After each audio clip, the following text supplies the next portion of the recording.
Hello, and welcome to Take the Stand Inclusive Leaders. I'm Denis-Smith, and I'm the founder and CEO of Obelisk Support, a legal services business, and also the founder of the First 100 Years Project, which celebrates the achievements of women in law. I'm on a mission to make the legal sector a more inclusive place, and so I've invited legal industry leaders who also care about inclusivity to have a conversation with me. In this episode, I am delighted to be welcoming Sabine Chalmers, General Counsel of BT, a global telco company. Welcome, Sabine.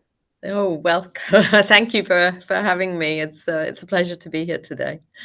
It's great. I can't wait for our conversation. Not focused on you and your achievements this time, but on what it means to be an inclusive leader to you. So let's start with that question. What does inclusive leadership mean to you? You know, what it means to me is, I guess, being the best possible leader I can be, not just of the legal function, but also more broadly within the business of what, now everywhere is a very diverse, group of people, and showing that I'm, I guess, leading with respect, and trying my best to understand all the unique experiences and qualities and capabilities that people bring to the business, so that we can all just collaborate at our best, right? Great. To focus on people's strengths is music to my ears. So, in terms of going deeper into what it means to be an inclusive leader, what do you think would be, I don't know, two, three top qualities an inclusive leader should have?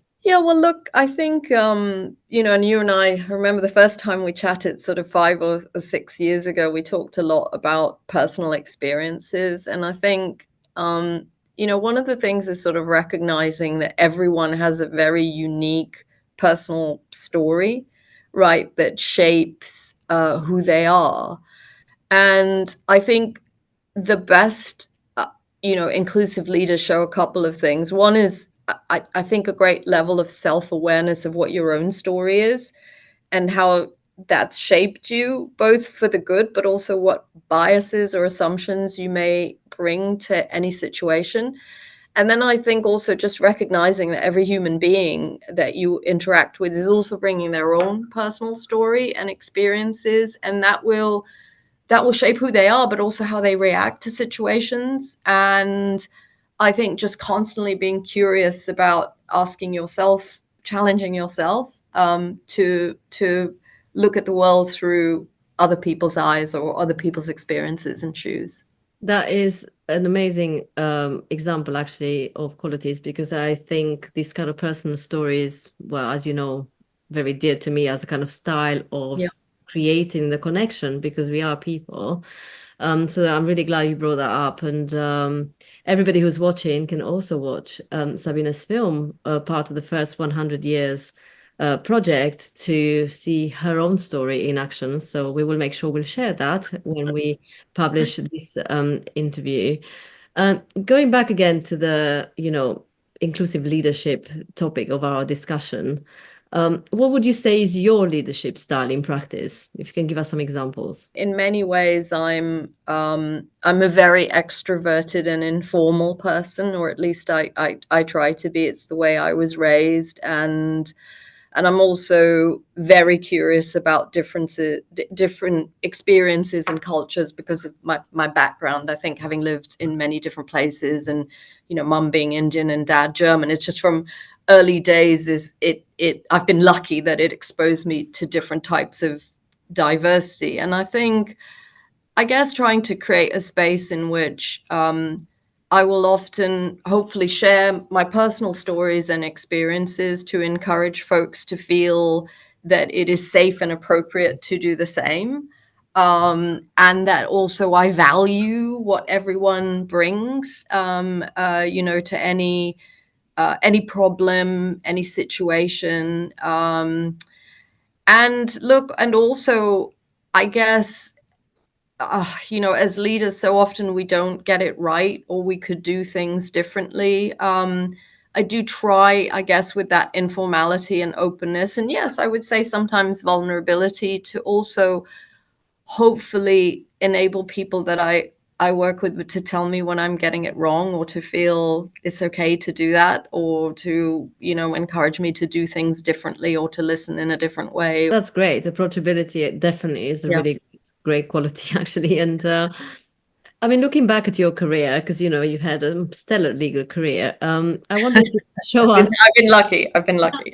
Yeah. One also makes their own life. Yeah. I mean, the timing sometimes plays a part, but in terms of your journey, we're looking back, and the profession's really changed, probably because of leaders like you and people that wanted to see more change and being able to deliver on it. But it's not always been like that, right? So, in terms of your own experience coming from the legal profession, can you share with us an experience of inclusive leadership that you experienced from somebody else and you found it influenced you in your career? And why do you think it matters so much at the time? Gosh, it's interesting as you ask that question, because it's funny that sort of intuitively, actually, just as you ask the question, all the memories kind of which come to mind are so often the negative memories of when you feel that you've been made to feel that you're excluded, or that you're not you're not part of something, and how awful that feels, or something is said, or something that is done that hurts you or triggers you, or those types of things. And so the fact that you're actually asking a question along the lines of what's been a really fantastic experience is, I guess, let me connect the two. I had a wonderful boss, mentor, in one of my previous roles, who, I guess, the way I would describe it is this, and I'm going to bring the two together. I think he became aware at some point, because I was the only woman on the executive team for a long time, and also had come from a very different cultural background and experience, that perhaps things were happening which made me feel excluded, but I wasn't speaking up about it. And at one point, he sat me down and he said, I may be getting this wrong, but these are just some of my sort of observations. And he said, I want us to have sort of the following relationship. He said, look, I want you to go home every night worrying about how to make the business better, or business issues that we've got, or this, that, and the other, because he said that's what I do, how to drive performance and all these things. But he said, I don't want you going home worrying about something, or feeling bad or angry about something that has happened that has made you feel bad personally, right, or excluded or stuff.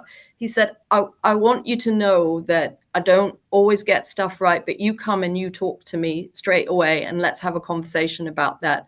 Because he said, either I've made a mistake, or 9 times out of 10, maybe I didn't mean what I said. I didn't, and I'd be horrified that it had that impact on you. But I want us to have that sort of relationship in which you feel that you trust me, and that is a safe place for us to talk about those things. And that's very much the relationship that we built. And sometimes we didn't disagree, we wouldn't agree on stuff. Sometimes we'd argue. Sometimes, yes, he'd tell me I, got the wrong end of the stick or whatever. But I learned so much from that.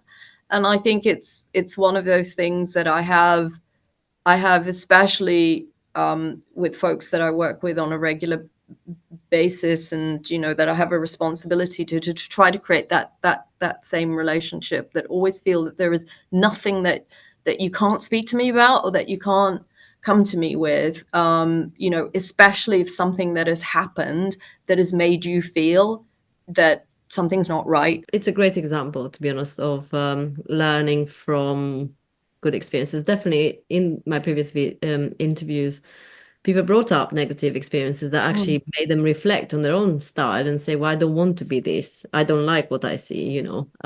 It's great. It was really, really great example. What do you think is the biggest barrier to achieving inclusion? Because, well, we still got to use the word. I don't like the word barrier, but it is still standing.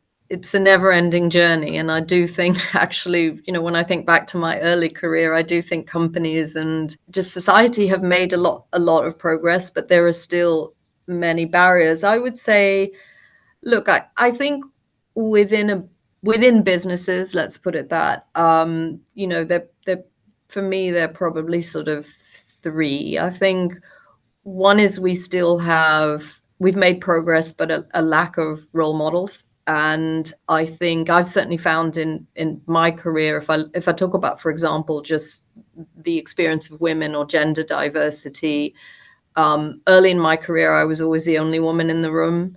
Now, when you're there with three or four, or just folks with like-minded experiences, etc., it gives you courage and strength, and also a place where you can, talk about things. So I think this is one thing we need to continue to make progress on. The second thing I would say is, look, and it comes with everyone's experiences, we all bring many unconscious biases, especially as leaders, to any situation.